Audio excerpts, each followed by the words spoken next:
Hi everybody, and welcome to a special fall preview from Lady Parts TV. I'm Liron Cohen. I'm Mimi Torchin. And we're going to do a three-part preview for you, previewing the new shows coming this fall to television. There are so many of them.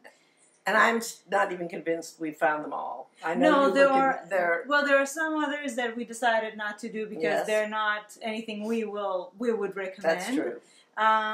But this is, they're always making changes. Mm-hmm. So if anything adds up later, then we'll just let you know because, we have the podcast regularly. We always talk to you on social media. So just make sure to follow us everywhere all the time. And then you'll know exactly what's going on. Exactly. So, Exactly? Exactly. So let's just get into the shows. And we're doing it chronologically. Alrighty. All right, so we're starting on September 9th with Kidding on Showtime. And this is Jeff, a famous children's TV icon, struggles to maintain his sanity when his family falls apart. And this stars, to me, the always weird and increasingly creepy Jim Carrey. I think he's perfect, though, for this. Perfect for this. The only thing is it creeps me out because he just seems so friggin' pervy. And but, a lot of them do. I know, but Jim Carrey really does. And the haircut he has in this reminds me of a softer version of the one that, what's his name, had in No Country for Old Men. Anyway, Bardem.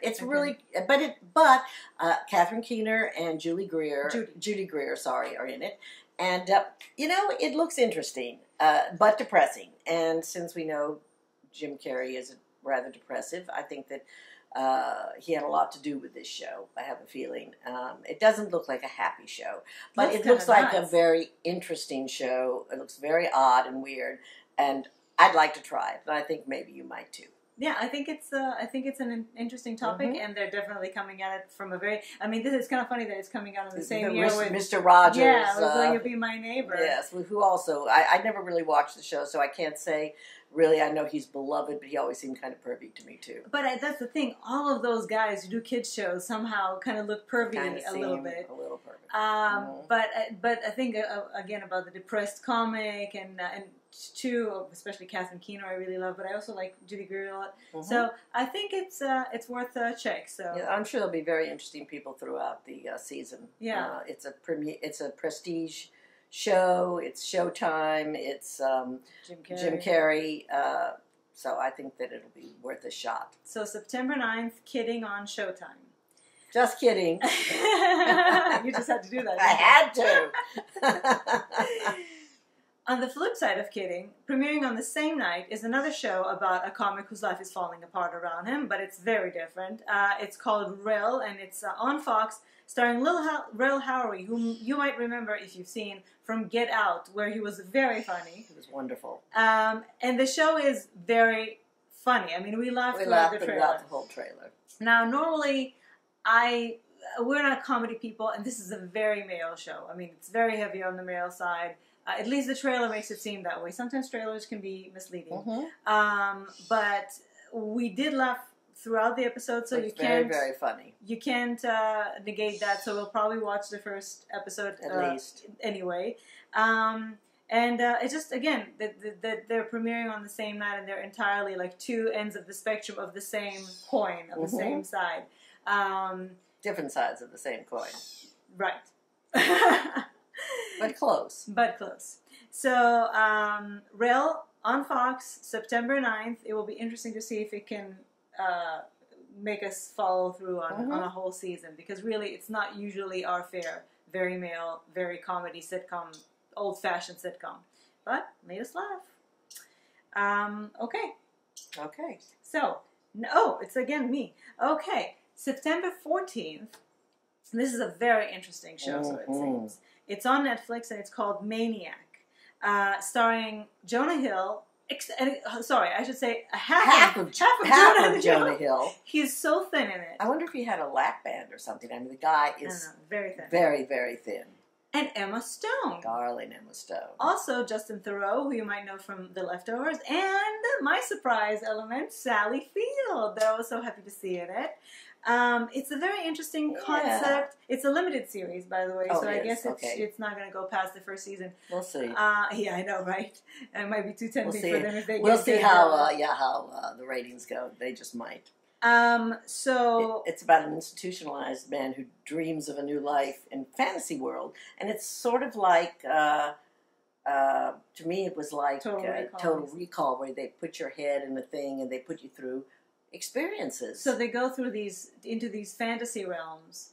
But of course, something goes wrong because you mess with people's brains. It's a holodeck. It's without it going into your brain. Actually, I prefer a holodeck. So it actually looks like the trailer makes it look very odd, very intense, very avant-garde. Yeah, but it's also because it's kind of taking place in two places at once, because there's all these fantasy realities, and then there's the people on the ground, Justin Theroux and Sally Field, who are trying to deal with the mess that they're creating to these people while they're doing off in their fantasies. They're dealing with whatever's going wrong with their scientific part of it. Justin Theroux looks also very, very creepy. He's got horrible straight hairdo and a white lab coat. That always makes people look scary. If you, yes. I've seen a few hot doctors in lab coats. Yeah, but not buttoned up. Anyway, the acting looks amazing. Yeah. Emma Stone is on television, people, on Netflix. The visuals are striking, quite striking. Wow, almost psychedelic, it seems. I think it looks very interesting. Yep. Maniac on Netflix starting September 14th. Ooh. September 21st, The Good Cop, also on Netflix. The most bizarre casting, so it seemed, but then we see it and it works. Josh Groban, who you might know as a theatrical, beautiful singer. With a big head of curly hair, which I always think he needs a haircut. Straightened in this show. It's certainly cut. And his father... If you ever wanted to know what Josh Groban looks like with a haircut, this is your chance. Oh my God, I've always wanted to know that. So his father is played by Tony Danza. Tony Danza is making a comeback. And it's a procedural, it's a police procedural, but it's also quite comedic. I think his father was a cop, but he was a bad cop. I think he went to prison even. Well, he said at some point, "You'll be the pro, I'll be the con. You'll be pro, I'll be con." Because Josh Groban is very very straight nerdy. As an arrow. Yes, very good, goody two shoes. And his father is the opposite. And together they make this kind of an odd couple that I guess solves crime in various unusual ways. It actually looked funny. Josh Groban is the perfect straight man, and Tony Danza is playing Tony Danza, as far as I could see. Yeah, when we saw it, we thought, because it's kind of like a comic procedural, that it kind of reminded us probably of Brooklyn Nine-Nine, that they would probably go in that. Which we don't watch. We don't watch, but it seemed kind of a, yeah. So, anyway, The Good Cop on Netflix, September 21st. I'm assuming they'll put all the episodes at once, because that's what Netflix does. All right. September 24th. I think this is the show I'm most looking forward to. It's definitely my kind of show, Manifest, which is from Robert Zemeckis, a great filmmaker, and Jack Rapke. On NBC. On NBC, yes. And it's sort of a Losty kind of a thing, but... in reverse. In reverse, because they do come back to you've seen a lot of shows in this premise. Here's what it's like the 4,000. It's like Lost, except it's found. Oh, high five! Like Lost, but it's found. And, yes, and it's about a ship, a plane. A ship? Where did that come from? Where did that come from? I must be thinking about sailing. It's about a plane that gets lost in turbulence and. When it lands, the people go, phew, wow, boy, that was really a terrible plane trip. I'm so glad we made it safely, except that they have been missing for 5 years. Yeah, 5.5 years. 5.5 years, yes. Oh my God. But they haven't aged a day. They haven't aged a day. No one has any idea where they went. There's no, but this will be, of course, an exploration of what happened and why this happened. Aliens? I don't know. Right there, at some point, they're talking about the force that brought them there doesn't want to be investigated. So the fact that they use the word force makes me think they were talking aliens, but We'll see. Flight 828, which sort of ties back a little to the famous Flight 800 that went down, but that was not a mystery. We all saw it happen before our eyes. I think it's going to be kind of two parallels. It will be on one hand, there'll be the investigation into the mystery. On the other hand, there are all these people coming back and all these things that had happened in the 5 years. And their lives are completely changed. Their boyfriends got married. Some parents died. But also there was this thing, I think, wasn't there a thing about some kid who was sick all of a sudden in the 5 years that had passed, they found a cure. A cure, that's right. It's a very interesting, the premise is interesting, quite aside from what happened. Yeah. The things that happened while they were in limbo for 5 years. Is very fascinating. I don't know anybody who's in it. No, my only question is, should it be a limited series? Because all these things that have a mystery, and definitely at some point it goes past the mystery and it's just dragging and dragging. So usually things like that I would hope they would make into... Yeah, well, wasn't Lost? Lost was supposed to be a joke. Lost was supposed to be a joke. That they were pulling on a studio or something. Yeah, which is why... It wasn't really a joke, but it was somebody who knew that they were being fired and just wanted to make the most outrageous show. And it got picked up and became a huge hit. Yes. And then they had to figure out what to do with those people who were lost. But so anyway, hopefully they have more of an idea of where they're going. This is just my cup of tea. I cannot wait. It looks really good. The acting looks really good. It's very mysterious, yet still network fare. Right. You know, it's kind of glossy, kind of safe, I think, I feel. Manifest. Pretty people. NBC always Mimi prefers.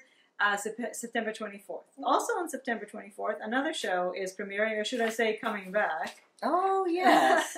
Magnum P.I., Season 1, 9 p.m. on CBS. And I have to say, I was a huge fan of the original Magnum P.I. Because you have a small crush on Tom Selleck and his mustache. Even with his high-pitched voice. He was so darling. But I love Jay Hernandez, who's playing Magnum now, yes, and he's got a little crew of guys with him, people I don't really know. Again, Perdita Weeks. What I like about this is Higgins, who is a man. He was sort of the major domo for the writer who hires Selleck to look after his property and make sure that investigate things and help him with his books. Was a man, and now it's a woman. And was the original Magnum crew, was it all white guys? No, there was a black guy. Okay, because now they put a woman in, and of course Magnum P.I. himself is Latino, Hispanic, right? Man. And so they diversified it, right? And they seem, Perdita Weeks' character Higgins seems to have become more than just Charlie on Charlie's Angels, which is sort of what Higgins used to be. And that looks good. I think it looks fun. Did you say that in the original there was also that running joke about the car? Oh yes, always. He had a very expensive car that was always getting. It was Robin's car. It was it wasn't his own car. It was paid for, I think, by his boss. Because I find it hilarious that I think one of the executive producers or somebody who was involved with this show is the guy from the guy who made Fast and Furious. Oh well. So. No, but I do recall there always being a running joke about him, trashing these beautiful, expensive cars, which he had a penchant for, and I don't think he paid for them because he didn't have that kind of salary. There are a lot of things, at least in the trailer, that looked insanely unrealistic. Lots of stunts, way more stunts and things than there was in the original. Yeah. The original, I think, was mostly just sardonic and fun. Well, now there's CGI, so there's so much to play with. I'm going to watch it. I think I may not stick with it, but it looks like fun. And if you were a fan of the first one, there's no reason you shouldn't be a fan of this one. It looks pretty much the same. Alrighty, September 25th, another one of your most anticipated shows. Yes. A medical show, New Amsterdam, NBC, probably 9 or 10 o'clock. Probably 10 o'clock. Doesn't matter. No, I know, but you'll find out. You'll want a heads up for that. It's based on Bellevue in New York, and what the premise of this is a new guy takes over and decides that he doesn't want the hospital to be about making money. He wants it to be about helping people. And it stars Ryan Eggold from The Blacklist. And It's going to be, I think to me this reminds me a little of The Resident, although I think The Resident is way grittier, in that The Resident and a couple of people from the good side, a nurse, a few doctors, are intent on only doing good while the administration is intent on only making money. And so it looks very sentimental, but to me sentimental is not a four-letter word. I like sentiment in medicine. I think also that the trailers always make everything look sentimental because of that music that they always put behind. That incessant music. But I think that there will be some edge to it. They'll be bucking the system all the way along. And then we find out that also he has his own personal story that makes him more pro. I mean, we can tell you because it's in the trailer. We find out that he has cancer. And so I guess he feels like a gimmick. He doesn't have a lot to lose, and so he goes out on a limb for a lot of his patients, and he, there's a lot. It's the main character is male. But there's a lot of women. I don't feel in at his this orbit point, but they could surprise me. At this point, I don't feel that there's any woman that I care about or that is significant enough. But again, this is the trailer. There's always more to it.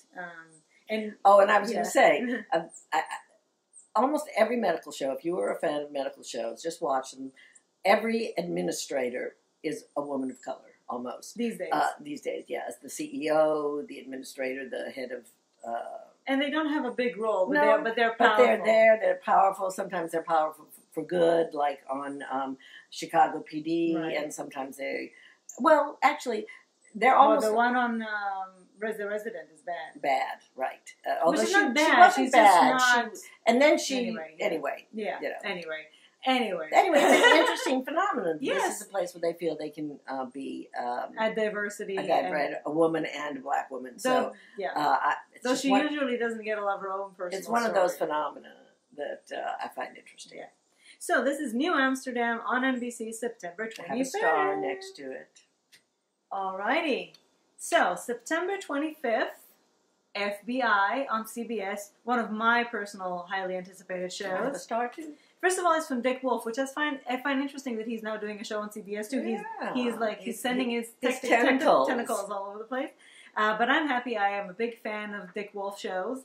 And this one especially is interesting to me because it's starring two women that we love. We love Missy Peregrine from Rookie Blue, if you've seen Rookie Blue, and Connie Nielsen, who I love, who took over for Mariska for the 8 episodes. 8 episodes, which I love and watch over many times on the SVU, and she was also Wonder Woman's mother. Oh, that's right. She was that's right. mother. And I find her very lovely.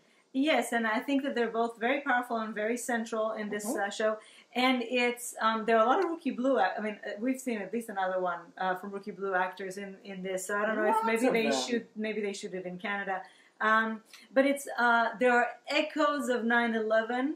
It's about a terrorist act, but this time I think that they're going to find out that it's actually a domestic act because it's a lot about Nazis, about white nationalists. So it's obviously, as you can see, very current, very topical. And here's another trend I sort of noticed. In the old days, the sidekick to the main character was generally black. Now we're finding many Muslim and Middle Eastern guys or women as the... Okay, maybe more jobs for my Israeli... Yes, I think maybe also as things move towards terrorism and terrorists, they're trying to bring these actors and these characters more into a more positive light. But anyway, there's interest. Yeah. So... well, Missy Peregrine plays, obviously, an FBI agent. Connie Nielsen is her boss. Oh, and Jeremy Sisto's in this, too. And also Dallas Roberts. Oh, Dallas Roberts. And he's a bad guy. He's always bad. That bland little sweet face of his makes a very good bland guy. It looks like bad guy. It looks like it has a lot of action in it, but also a lot of, it's not just action. It's a lot of psychological intrigue and the criminal mystery of it, the criminal mind. However, looks really good.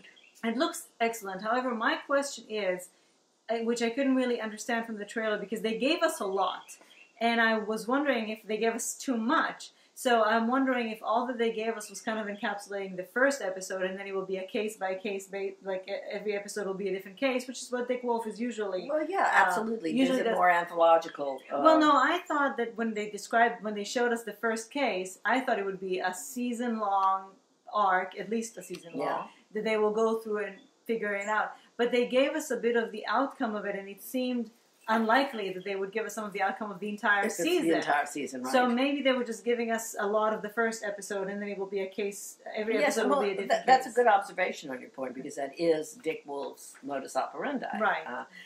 We'll get probably, as they finally did towards the end, more into the lives of SVU, more into the lives of the main characters. But usually they were just, we didn't even know much about them in the beginning. In the beginning, because also Law and Order, we never knew anything But think about it, the them. beginning was, 30 years ago almost, and that was, television was entirely different. The Would television you adopt landscape me, Dick Wolf, please? What? I want him to adopt me, so...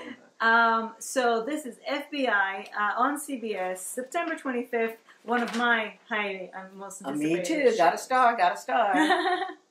All right, thank you so much. We're going to end our first part of the fall preview here, but you please join us next week. Next week on Saturday, we will post the second part and tell you about more shows even. In the meantime, if you feel like telling us about anything or everything, you're always welcome to email us, ladypartsvlog@gmail.com, and join us next Saturday.